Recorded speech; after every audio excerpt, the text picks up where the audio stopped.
जय हिंद दोस्तों, welcome back to कल्पाक्ष IAS. चलिए आज बात करते हैं डेली करंट अफेयर में 12 अगस्त 2025 के उन महत्वपूर्ण इवेंट्स के बारे में जो आपकी अपकमिंग एग्जाम्स को लेकर काफी महत्वपूर्ण होने वाले हैं।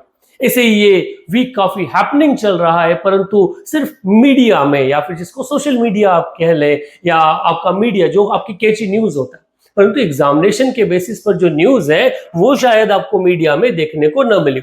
जो लोग वीडियो पर पहली बार आए इस वीडियो का अंत तक देखिएगा कि किस तरह से न्यूज़पेपर में आई खबरों से एग्जामिनेशन सवाल पूछता है, किस तरह से पीआईबी एक रिलायबल सोर्स बनता है आपका एग्जामिनेशन के। वीडियो अगर पसंद आए तो अपने दोस्तों तक शेयर कीजिएगा, सब्सक्राइब करना मत भूलिएगा। चलिए बिना देरी किए कर शुरुआत करते हैं आज की पहली न्यूज के बारे में, जिसे पब्लिश किया पीआईबी द्वारा और उसका नाम है जतन स्कीम को लेकर। तो जतन योजना को लेकर एक पोस्ट जो है वो पीआईबी द्वारा अपलोड किया गया, जिसमें कहा गया So all the conservation and preservation of archaeological survey of India जो protected monuments है, उन monument में एक जतन योजना के तहत antiquities of archaeological site at Goa इन नागार्जुनकोंडा को ISI क्या कर रही है, फुली डिजिटलाइज करने वाली। दो आपके म्यूजियम्स जिसमें से एक गोवा का है, दूसरा नागार्जुनकोंडा। लगभग 726 आर्टक्राफ्ट जो है वो archaeological site museum Velha Goa से है और 7,941 आर्टक्राफ्ट जो है वो आर्कियोलॉजिकल साइट नागार्जुनकोंडा आंध्र प्रदेश से। इन दोनों को डिजिटलाइज करके पोर्टल पर अपलोड किया जा रहा है, जिसको पब्लिकली कहां से, म्यूजियम ऑफ इंडिया पोर्टल से एक्सेस किया जा सकता है। ये इनिशिएटिव मिनिस्ट्री ऑफ कल्चर के द्वारा जारी किया गया है। तो यहां से जतन योजना से सवाल बनने की संभावनाएं आपकी अपकमिंग एग्जाम में बनती है। कैसा सवाल पूछा जा सकता है, तो अगर हम एक बेसिकली रफ आइडिया लें तो एक सवाल पूछा जा सकता है, Where can be the public access the digitalized collection created under जतन? जतन के अंतर्गत बनाए गए डिजिटलाइज संग्रह जनता कहां देख सकती है? ऑप्शन है ministry of cultural initiative internet portal, museum of India portal, ASI's in-house database only, local museum kiosk only. इनमें से करेक्ट ऑप्शन क्या है? जैसा आपने न्यूज कवर किया उस आधार पर अपना ऑप्शन कमेंट बॉक्स में डालिए, और अगर जनरली इसका आंसर देखा जाए तो वो है आपका B, that is museum of India portal, as last में उस चीज के मेंशन था। अगली न्यूज की तरफ बढ़ते। अगला न्यूज जो पीआईबी पर ही अपलोड किया गया, it's all about parliamentary question about conservation of Sundarban mangrove ecosystem. So parliament में एक स्टार्ट क्वेश्चन पूछा गया जिसका नाम था, जो था सुंदरबन मैंग्रोव के इकोसिस्टम के कंजर्वेशन को लेकर। So the total mangrove cover in West Bengal, including the Sundarban, as per Indian State of Forest 2013-2023, is approximately 2,097 square kilometer and later on 2,119 square kilometer respectively. इसमें लगभग हमने 22.16 किलोमीटर का क्या किया है, लास्ट डिकेड में गेन किया है, जो इस आधार पर दिखता है जो भारत सरकार द्वारा अलग अलग योजनाएं चलाई जा रही है, जैसे कि मिष्टी, जैसे कैंपा मैंग्रोव्स जिस आधार पर निकल कर आ रहा है, और कोस्टल रेगुलेशन जोन के थ्रू मैंने क्या करने की कोशिश कर रहे हैं, प्रोटेक्ट करने की कोशिश कर रहे हैं।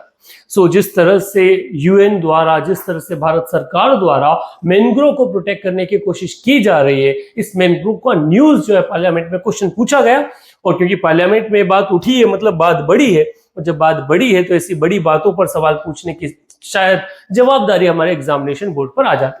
एक सवाल आपसे पूछा जा सकता है, Which Indian state has the largest area under mangrove cover as per the India State Forest Report 2023? Bharat में किस राज्य में भारत राज्य वन रिपोर्ट 2023 के अनुसार सर्वाधिक मैंग्रोव है? तो वो कौन सा है आपका? वो ऑप्शन है आपका West Bengal. So West Bengal has all the means maximum number of mangroves. Mangrove किसे कहा जाता है? तो वो एक दलदली एरिया जहां पर फॉरेस्ट वेजिटेशन है। सुंदरबन डेल्टा जो है वो लार्जेस्ट मैंग्रोव वाले एरिया में जाना जाता है, दुनिया का सबसे बड़ा डेल्टा, और लगभग सबसे बड़ा मैंग्रोव के कवर में वो है। सो ये ऑप्शन आपका सेकेंड क्वेश्चन को लेकर। चलिए आगे बढ़ते, अगली न्यूज को कवर करते हैं। एंड द नेक्स्ट न्यूज जो है वो है आपकी, union minister of state Jitendra Singh inaugurates India's first animal stem cell biobank at Hyderabad Telangana. Union minister independent charge minister जो जितेंद्र सिंह है, उन्होंने अपने प्रकार की first of its kind India की पहली animal stem cell bio bank जो है उसको क्या क्या इनोग्रेट किया, कहां पर? Animal stem cell laboratory at national institute of animal biotechnology जो हैदराबाद तेलंगाना में सिचुएटेड है। 2 से 3 क्वेश्चन यहां से बनते हैं। पहला तो इस इंस्टीट्यूट के हेडक्वार्टर के साथ में सवाल पूछा जा सकता है, the headquarter of national institute of animal biotechnology, या फिर the national institute of animal biotechnology situated in win area, कहां पर स्थापित है? तो वो आपका कहां पर है? हैदराबाद तेलंगाना में। तो वहां की एनिमल स्टीम सेल लेबोरेटरी में आपका पहले बार में स्टीम सेल बायो बैंक जो है उसकी शुरुआत की गई। The laid the foundation stone of new hostel block, that was another thing जो हमारे काम का जनरली नहीं है। अब इस आधार पर यह देखा जा सकता है कि अब एनिमल सेल का बायो बैंक बनने से इनके रीजनरेशन, प्रोडक्शन, रिप्रोडक्शन को लेकर काफी कुछ डेवलपमेंट, इनमें आ रही बीमारी को लेकर उनका सॉल्यूशन करने में काफी मदद जो है वो मिलने वाली। अब यहां से अगर क्वेश्चन देखा जाए तो क्वेश्चन आपसे पूछा जा सकता है, भारत का पहला पशु स्टेम सेल बायो बैंक कहां उद्घाटित किया गया? Where was India's first animal cell bio bank inaugurated? कहां पर किया गया? तो ये किया गया आपका national institute of animal biotechnology, Hyderabad. A is the correct option as we discussed. So यहां तक अगर किसी के मन में कोई सवाल है, आप सवाल को कमेंट बॉक्स में डालिए। सेशन को लेकर क्या अपडेशन आप चाहते हैं उस पर आप बात कीजिए। कल किसी बच्चे ने रेगुलरिटी को लेकर बात उठाई थी। जनरली हम रेगुलर ही हैं, एक आध जो वेकेशन वाला डे शायद मिस हुआ है, परंतु कंटेंट जो है वो सारा कवर्ड है। अगर किसी दिन मिस हो भी गया गलती से, इसे तो हम नहीं कर रहे, परंतु अगर गलती से हो गया है तो हम उस दिन का जो कंटेंट है वो नेक्स्ट डे वाला जो सेशन है उसमें इंक्लूड करें। कंटेंट छोटा इसलिए क्योंकि हम जबरदस्ती की किसी खबर को इसमें इंक्लूड नहीं कर रहे, हम स्टैटिक नॉलेज को इंक्लूड नहीं कर रहे, हम उसी स्टैटिक फॉर्मेशन को यूज कर रहे जो न्यूज बना रहा है, जो ट्रेंड में है। क्योंकि रोज 1-1.5 घंटा करंट अफेयर को देना संभव नहीं है, हम उन्हीं पर फोकस करें जो संभावना है। बिना कोई मतलब के काम करना, बिना विजन के किसी चीज में जाना, इन फेलियर की तरफ बढ़ने के बराबर होता है। चलिए अगले क्वेश्चन की तरफ बढ़ते हैं, that is the next one and the news is also there and it's all about प्रधानमंत्री inaugurate virtually flag off India's longest Ajni Pune Vande Bharat express. Vande Bharat express जिसे 2019 में शुरू किया गया, सबसे लंबी दूरी वाली जो आपका, जिसमें कहां से? अजनी नागपुर महाराष्ट्र से पुणे महाराष्ट्र के इस पार अप्रोक्सीमेटली 881 किलोमीटर लंबी क्या की है, एक रेलवे की शुरुआत की है, जो आपका क्या कहलाएगा, जिसको बेसिकली लॉन्गेस्ट आपकी वंदे भारत ट्रेन के रूप से जाना जाएगा। तो सबसे लंबी 881 किलोमीटर की दूरी तय करने वाली है कौन सी? अजनी पुणे वंदे भारत एक्सप्रेस के रूप में से जाना जाएगा, जिसकी शुरुआत बेंगलोर कर्नाटका में की गई। अब यहां से question, what was the first route of the Vande Bharat express when it was flagged off? Vande Bharat express की पहली सेवा किस मार्ग पर चलती थी? सबसे पहली शुरुआत कहां पर वंदे भारत की गई, ये भी क्वेश्चन बनने की संभावना है। तो उसको शुरू किया गया था न्यू दिल्ली से वाराणसी के बीच में। B is the correct option for that question number 4। चलिए आगे बढ़ते अगली न्यूज को देखते हैं। सो नेक्स्ट न्यूज है आपका, SEBI propose single window gateway for trusted foreign investor, जिसका नाम रखा है स्वागत FI। क्योंकि ये स्वागत, ऐसे तो बहुत सारे इनिशिएटिव लिए जाते हैं न्यूज में इस कारण से, क्योंकि नाम दिया गया है स्वागत FI। So the Security and Exchange Board of India, SEBI, has proposed a single window gateway called Swagat AI to ease regulatory process for foreign portfolio investors। वो इन्वेस्टर्स जो पोर्टफोलियो के थ्रू कहां करते हैं, स्टॉक मार्केट में निवेश करते, short term निवेश। पोर्टफोलियो इन्वेस्टमेंट किसे कहा जाता है? आपका शॉर्ट टर्म इन्वेस्टमेंट जो होता है, जो basically stock market, share market में किया जाता है, उसे FPI कहते हैं। एक आपने FDI का नाम सुना होगा, फॉरेन डायरेक्ट इन्वेस्टमेंट। ये क्या होता है? ये अपने आप में लॉन्ग टर्म का इन्वेस्टमेंट होता है और बेसिकली ये फिजिकल गुड्स एंड सर्विसेज के लिए किया जाता है। There is a difference between that.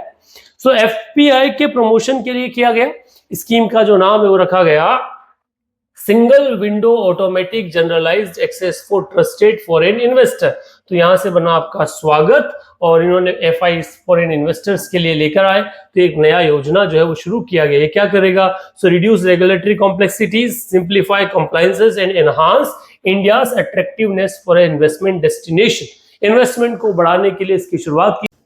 और अगर इससे जुड़ा एक सवाल देखा जाए तो वो सवाल है आपका जो कहता है कि in which year was SEBI established as a statutory body?